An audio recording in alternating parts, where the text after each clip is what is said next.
भोजराज कंस ओ कंसराज दिन दिन तेरी क्यों नशा बिगड़ती जाती है दिन है बसंत के कितने क्या पर सिमरती जाती है।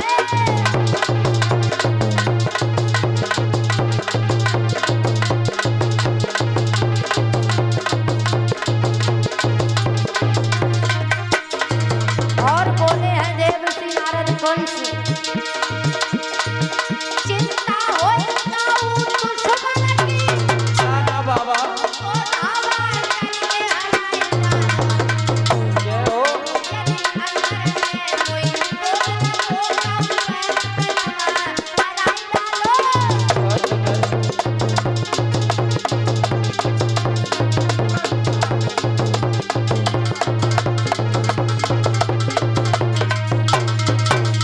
भोजराज कंस मथुरा नरेश हाँ अगर तुम्हें किसी दुश्मन की चिंता है डर है हाँ हाँ तो तुम तो एक राजा हो तुम्हारे पास में बहुत सारी फौज है हाँ हाँ चढ़ाई कर दो मार दो जान से। बाबा हाँ आप कह रहे हो कि तुम्हें किसी दुश्मन की चिंता है।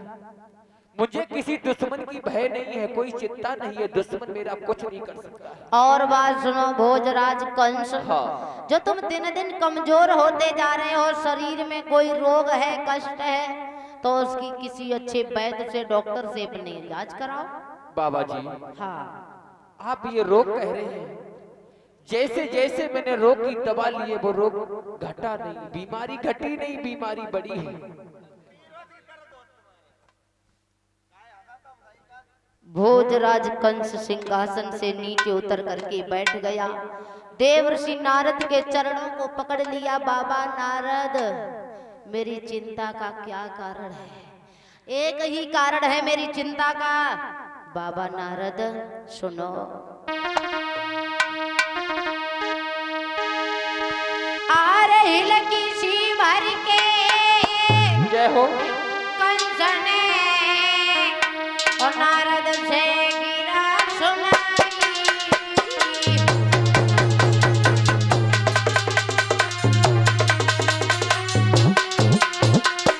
बाबा नारद मैंने जैसो करो इलाज रे है तैसी बड़ी बीमारी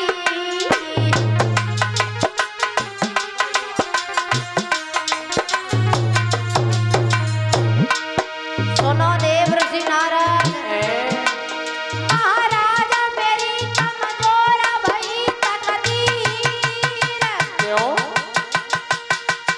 और सुनो होय वो नंद नाम को देखो ये था अहीरा सुना है बाबा ओ मेरे बाबा जी गैया मेरे बाबा जी जय हो कैया चराई कंबल ओढ़ के आउरी गौर बाड़ो अहीर मेरे बाबा जी कैया चराई कंबल ओढ़ के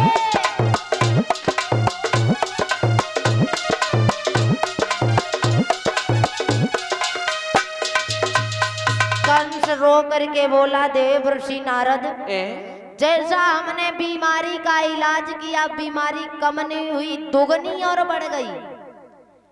देवर्षि नारद मेरी बात सुनो आपने सुना होगा गोकुल में जो नंद नाम का एक अहीर रहता है हाँ जानते हैं जिसके दो छोकरे हैं कृष्ण और बलराम। हाँ उन्हें मारने के लिए हमने इतने बड़े बड़े राक्षसों को भेजा लेकिन किसी ने ये नहीं लौट करके बताया कन्हैया है तो है कैसा।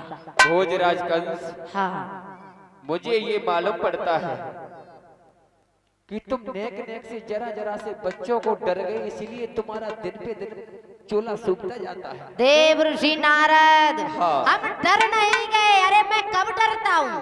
कभी नहीं डरता। हम किसी से नहीं डरता हूँ। जरा जरा बच्चों से डरूंगा मैं? बिल्कुल नहीं।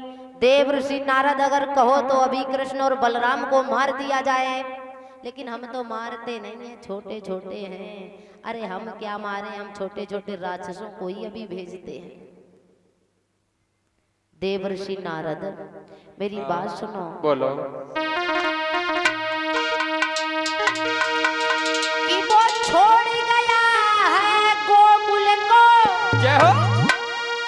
और सारा मौजा बर्बाद किया। जय हो। और देखो हीर की बुद्धि को जाने वृंदावन में नाच किया। जय हो।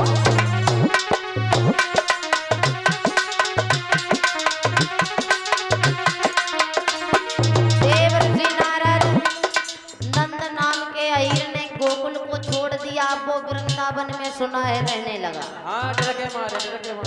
हमारे डर की वजह से। सुनो। बोलो। वो छोड़ गया है गोकुल को, सारा मौजा बर्बाद किया। बाबा। देखो हीर की बुद्धि को जाने वृंदावन में आबाद किया।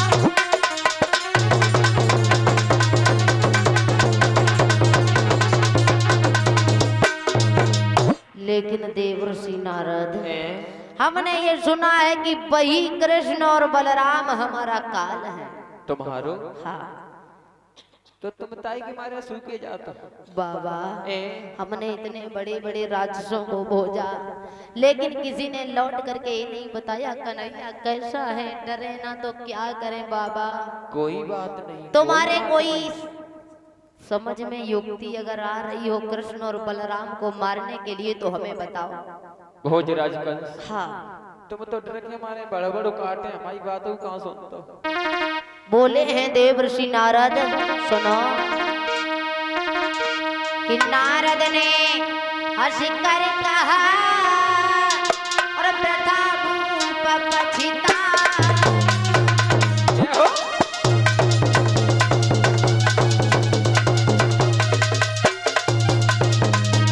देवर्षि नारद हंसने लगे। बारे भोजराज कंस एक मथुरा का राजा होकर के जरा जरा से बच्चों को से डर गया है? राजा को तो डरना नहीं चाहिए। जिसका राजा ही डरता होगा, अगर फौज पर कभी विपत्ति आपत्ति पड़ेगी फिर कौन बचाएगा है? अरे नारद ने हंसी कर कहा प्रथा भूप पछिता। और अब बालकृष्ण को मारना कौन बड़ी है बात।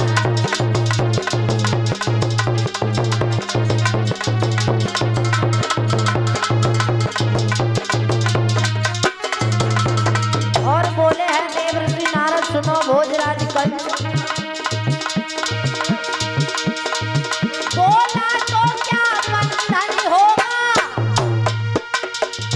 मकड़ी के धागा बंधे से तुम खूब डर गए। बोला जनम न दोनों ही बंधन से।